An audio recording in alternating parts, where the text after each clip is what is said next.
Hey guys, the vice presidential debate is on. Very personally, in Appalachia, all across the Southeast, they need their government to do their job, and I commit that when Donald Trump is president again, the government will put the citizens of this country first when they suffer from a disaster.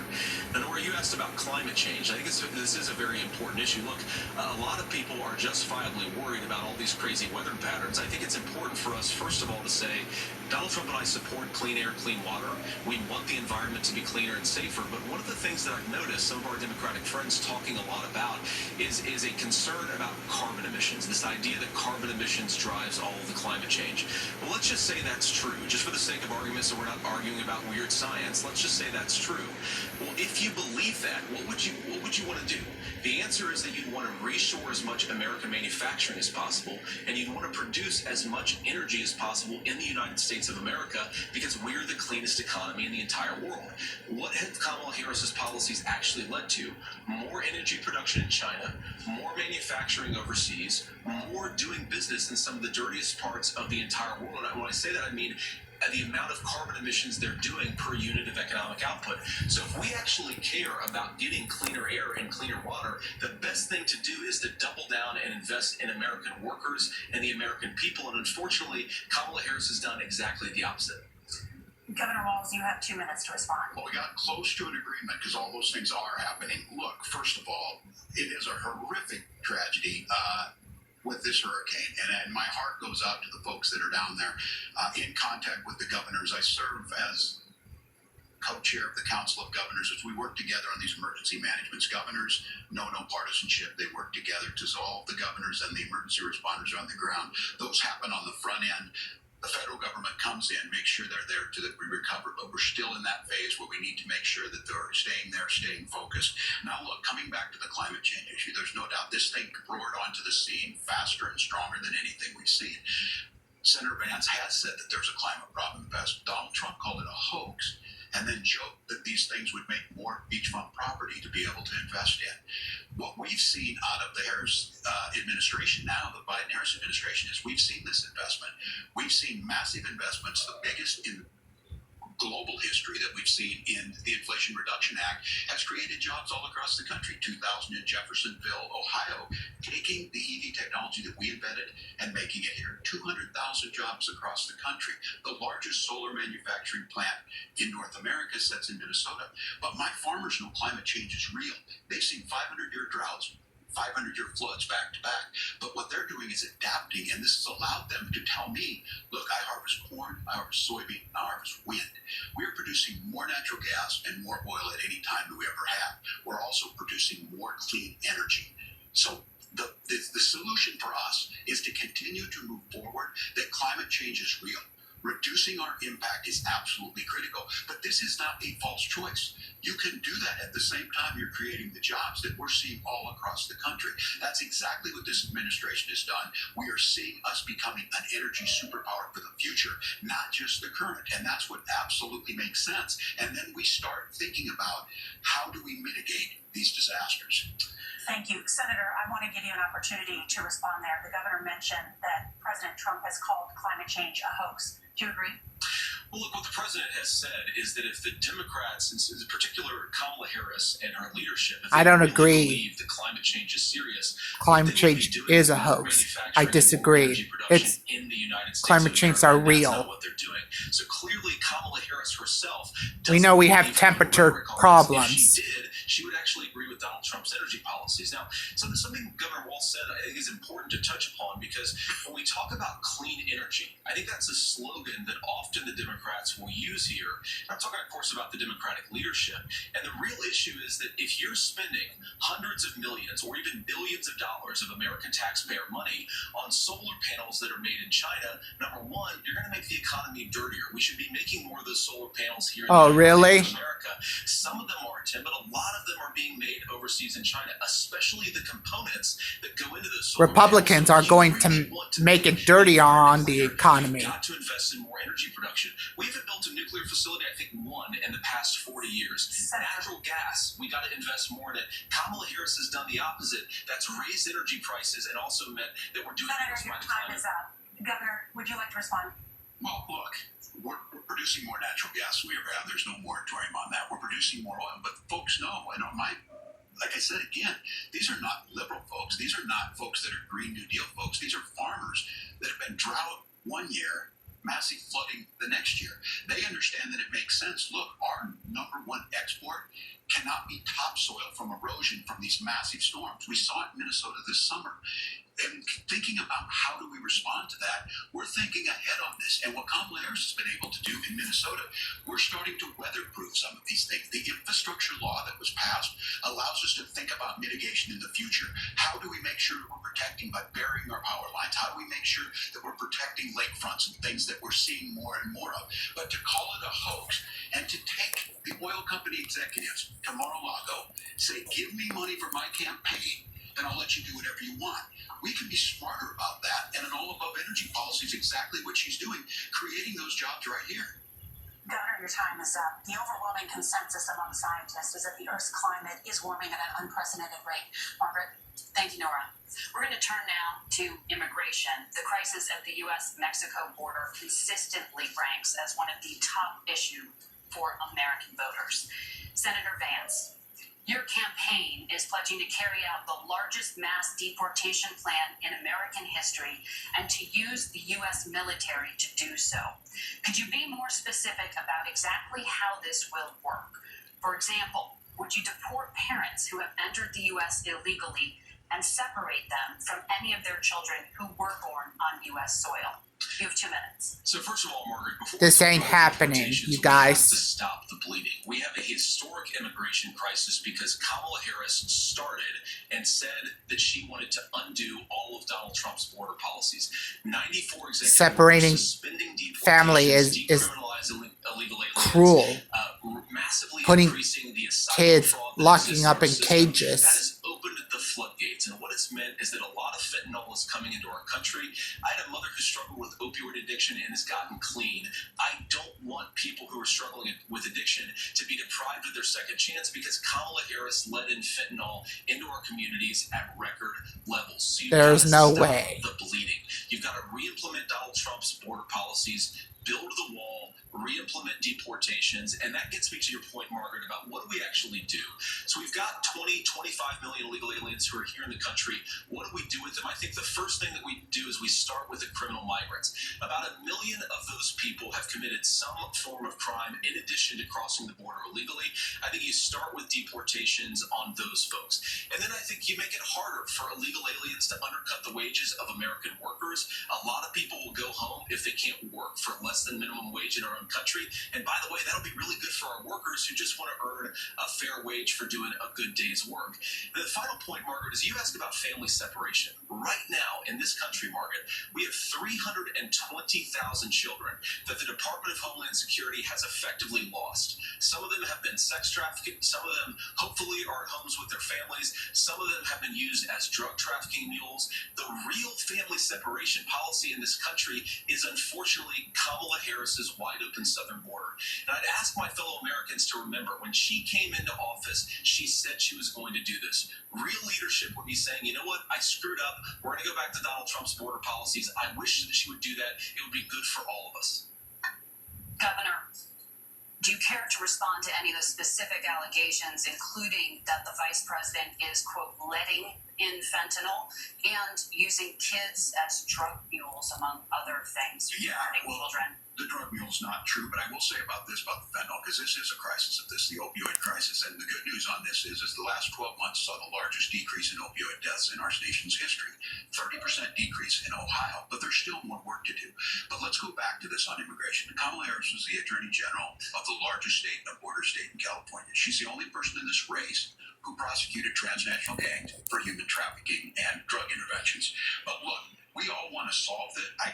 Most of us want to solve this, and that is the United States Congress. That's the Border Patrol agents. That's the Chamber of Commerce. That's most Americans out here. That's why we had the fairest and the toughest bill on immigration that this nation's seen. It was crafted by a conservative senator from Oklahoma, James Lankford. I know he's super conservative, but he's a man of principle, wants to get it done. Democrats and Republicans worked on this piece of legislation. The Border Patrol said, this is what we need in here. These are the experts. And the Chamber of Commerce and the Wall Street Journal said, pass this thing. Kamala Harris helped get there. 1,500 new border agents. protection for drugs, DOJ money to speed up these the adjudications on this, just what America wants. But as soon as I was getting ready to pass and actually tackle this, Donald Trump said no, told them to vote against it because it gives him a campaign issue. It gives him what would Donald Trump talk about if we actually did some of these things? And they need to be done by the legislature. You can't just do this through the executive branch. So look, we have the options to do this. Donald Trump had 4 years. He had 4 years to do this. And he promised you, America, how easy it would be. I'll build you a big, beautiful wall, and Mexico will pay for it. Less than 2% of that wall got built, and Mexico didn't pay a dime.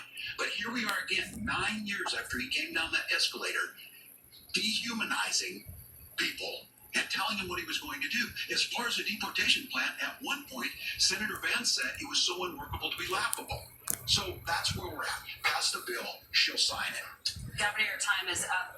Senator, the question was, will you separate parents from their children, even if their kids are U.S. citizens? You have 1 minute. Margaret, my point is that we already have massive child separations thanks to Kamala Harris's open border. I didn't accuse Kamala Harris of inviting drug mules. I said that she enabled the Mexican drug cartels to operate freely in this country, and we know that they use children as drug mules, and it is a disgrace, and it has to stop. Look, I think what Tim said just doesn't pass the smell test. For 3 years, Kamala Harris went out bragging that she was going to undo Donald Trump. Where are the evidence about that. We had a record cartel were operating freely? Where is it? And now that she's running for president, or a few months before, she says that somehow she got religion and cared a lot about a piece of legislation. The only thing that she did when she became the vice president, when she became the appointed border czar, was to undo 94 Donald Trump executive actions that opened the border. This problem is leading to massive problems in the United States of America. Parents who can't afford health care, schools that are overwhelmed. It's got to stop, and it will when Donald Trump is president. Senator, your time is up. Governor, what about our CBS News polling, which does show that a majority of Americans, more than 50%, support mass deportations? Look, we fix this issue with a bill that is necessary, but the issue on this is what happens when you don't want to solve it. You demonize it. And we saw this, and Senator Vance, and it surprises me on this, talking about and saying, I will create stories to bring attention to this. That vilified a large number of people who were here legally in the community of Springfield. The Republican governor said, it's not true, don't do it. There's consequences for this. There's consequences. We could come together. Senator Langford did. We could come together and solve this if we didn't let Donald Trump continue to make it an issue. And the consequences in Springfield were the governor had to send state law enforcement to escort kindergartners to school. I believe Senator Vance wants to solve this, but by standing with Donald Trump and not working together to find a solution, it becomes a talking point. And when it becomes a talking point like this, we dehumanize and villainize other human beings. Tim. Governor, your time is up. Senator, I'll give you 1 minute, but let me just ask you the question first. The governor has made the point, and I think as a sitting lawmaker, you know that Congress controls the purse strings and any funding. So you have said repeatedly that Donald Trump would, through executive action, solve this. Do you disagree that Congress controls the purse strings and would need to support many of the changes that you would actually want to implement? You have 1 minute. Look, Margaret, first of all, the gross majority of what we need to do at the southern border is just empowering law enforcement to do their job. I've been to the southern border more than our border czar, Kamala Harris, has been, and it's actually heartbreaking because the Border Patrol agents, they just want to be empowered to do their job. Of course, additional resources would help, but most of this is about the president and the vice president empowering our law enforcement to say, if you try to come across the border illegally, you've got to stay in Mexico, you've got to go back through proper channels. Now, Governor Walz brought up the community of Springfield, and he's very worried about the things that I've said in Springfield. Look, in Springfield, Ohio, and in communities all across this country, you've got schools that are overwhelmed, you've got hospitals that are overwhelmed, you've got housing that is totally unaffordable because we brought in millions of illegal immigrants immigrants to compete with Americans for scarce homes. The people that I'm most worried about in Springfield, Ohio, are the American citizens who have had their lives destroyed by Kamala Harris's open border. It is a disgrace, Tim. And I actually think, I agree with you. I think you want to solve this problem, but I don't think that Kamala Harris does. Senator, your time is up. Governor, you have 1 minute to respond. Yeah, well, it is law enforcement that asked for the bill. They helped craft it. They're the ones that supported it. That's because they know we need to do this. Look, this issue of continuing to bring this up, of not dealing with it, of blaming migrants for everything. On housing, we could talk a little bit about Wall Street speculators buying up housing and making them less affordable, but it becomes a blame. Look, this bill also gives the money necessary to adjudicate. I agree. It should not take 7 years for an asylum claim to be done. This bill gets it done in 90 days. Then you start to make a difference in this, and you start to adhere to what we know, American principles. Look, I don't talk about my faith a lot, but Matthew 25:40 talks about, to the least amongst us you do unto me. I think that's true of most Americans. They simply want order to it. This bill does it. It's funded. It's supported by the people who do it, and it lets us keep our dignity about how we treat other people. Thank you, Governor. And just to clarify for our viewers, Springfield, Ohio does have a large number of Haitian migrants who have legal status. Dang, about they've been offended by Trump. Margaret, I think it's important Put a because turn out of the economy. Thank you. Margaret, the rules were that you guys were going to fact check, and since you're fact checking me, I think it's important to say what's actually going on. So there's an application called the CBP One app, where you can go on as an illegal migrant, apply for asylum or apply for parole, and be granted legal status at the wave of a Kamala Harris open border bond. That is not a person coming in, applying for a green card and waiting for 10 years. That Thank you, is the Senator. facilitation of illegal immigration, Margaret, by Thank you, our Senator, for leadership. describing the legal process. We have so much to get to. Will you shut up, man? So much. Book since 1990.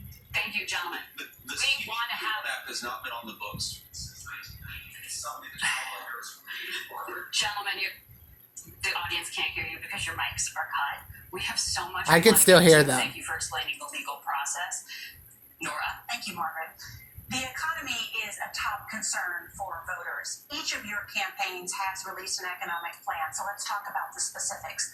Governor Walz, Vice President Harris unveiled a plan that includes billions in tax credits for manufacturing, housing, and a renewed child tax credit. The Wharton School says your proposals will increase the nation's deficit by $1.2 trillion. How would you pay for that without ballooning the deficit? Governor, I'll give you 2 minutes. Yeah, thank you. And Kamala Harris and I do believe in the middle class because that's where we come from. We both grew up in that. We understand. So those of you out there listening tonight, you're hearing a lot of stuff back and forth, and it's good. It's healthy. That's what this is supposed to happen. You should be listening. How's this going to impact me? The bold forward plan that Kamala Harris put out there is talking about this housing issue. The one thing is there's 3 million new houses proposed under this plan with down payment assistance on the front end to get you a house. A house is much more than just an asset to be traded somewhere. It's foundational to where you're at. And then making sure that the things you buy every day, whether they be prescription drugs or other things, that there's fairness in that. Look, the $35 insulin is a good thing, but it costs $5 to make insulin. They were charging $800 before this law went into effect. As far as the housing goes, I've seen it in Minnesota. 12% more houses in Minneapolis, prices went down on rent 4%. It's working.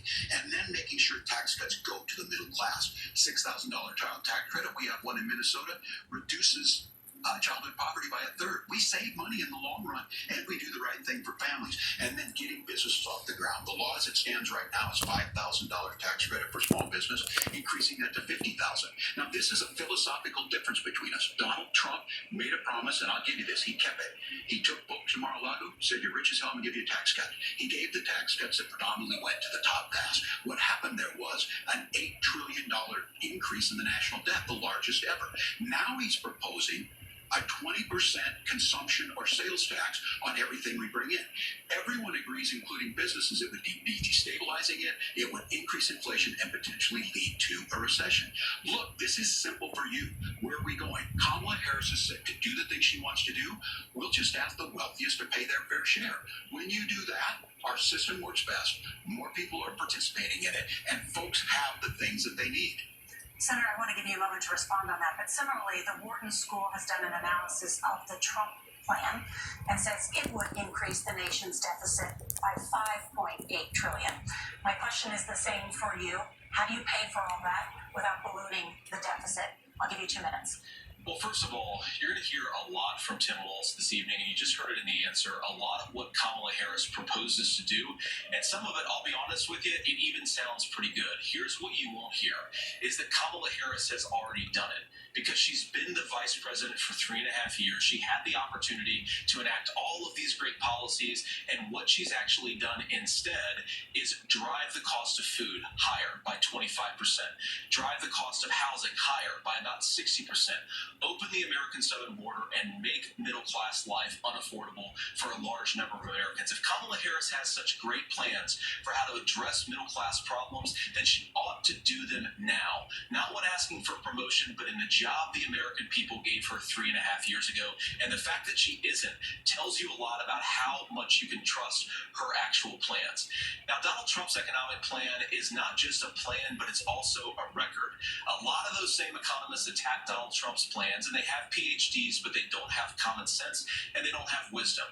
Because Donald Trump's economic policies to deliver the highest take-home pay in a generation in this country, 1.5% inflation, and to boot, peace and security all over the world. So when people say that Donald Trump's economic plan doesn't make sense, I say look at the record. He delivered rising take-home pay for American workers. Now, Tim admirably admits that they want to undo the Trump tax cuts, but if you look at what was so different about Donald Trump's tax cuts, even from previous Republican tax cut plans, is that a lot of those resources went to giving more take-home pay to middle-class and working-class Americans. It was passed in 2017, and you saw an American economic boom unlike we've seen in a generation in this country. That is a record that I'm proud to run on, and we're going to get back to that common sense wisdom so that you can afford to live the American dream again. I know a lot of you are struggling. I know a lot of you are worried about paying the bills. It's going to stop when Donald Trump brings back common sense to this country.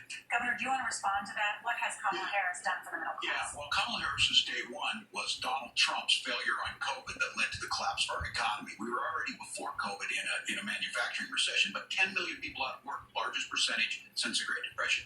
9 million jobs closed on that. That was day one. Whether it was the Infrastructure Act or other things we moved. Now, you made a question about experts, said this. I've made a note of this. Economists can't be trusted. Science can't be trusted. National security books can't be trusted. All right, my story's just about to run out, everyone. Donald Trump believes he does. My pro tip of the day is this. If you need heart surgery, listen to the people at the Mayo Hope you Clinic. enjoy, everyone. Subscribe, drop a like, and comment below, and make sure you also follow me on X, Facebook, DeviantArt, and turn on notifications so you never miss my new video. And I'll let you enjoy this, and the camera will go off any while. So see you soon, everyone. That's what's wrong with the system. There's a way around it, and he's bragged about that. We're just asking for fairness in it, and that's all you want. You have a minute. Governor, you say trust the experts, but those same experts for 40 years said that if we shipped our manufacturing base off to China, we'd get cheaper goods. They lied about that. They said if we shipped our industrial base off to other countries, to Mexico and elsewhere, it would make the middle class stronger. They were wrong about that. They were wrong about the idea that if we made America less self-reliant, less productive in our own nation, that would somehow make us better off, and they were wrong about it. And for the first time in a generation, Donald Trump had the wisdom and the courage to say to that bipartisan consensus, we're not doing it anymore. We're bringing America